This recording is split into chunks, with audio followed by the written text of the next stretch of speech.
Hello to everyone guys, this is the second video about the specs after some time, and in this video we are going to perfect the system of the previous episode. So we create a new script that is spikes after time,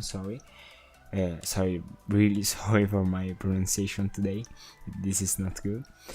But like in a few hours I'm going to vacation, to holiday, so I can't I'm so tired right now because I'm rushing all the video.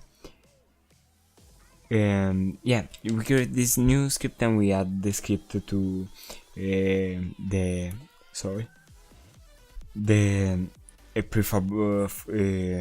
prefab spec after time.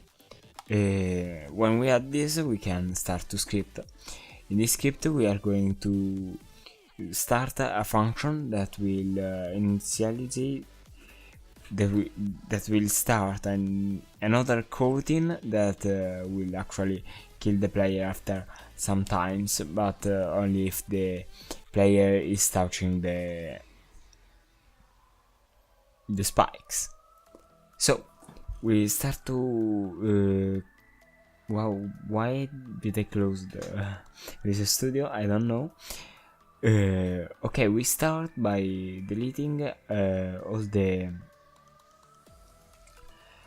the basic function by the mono behavior of the spec after time, and I create a new function called start countdown and some variable, serializable variable, that is the countdown before the death of our main object. So we start the coroutine that is called the kill player. I didn't change the name, I should change the name, but I like to change this right now. So we start the coroutine with the argument countdown, so this will be our wait time.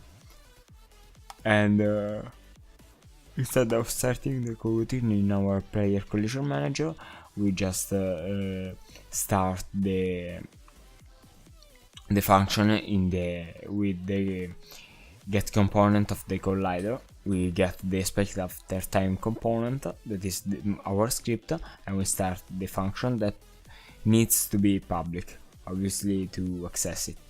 So we just write start countdown and we have the function without any argument for now.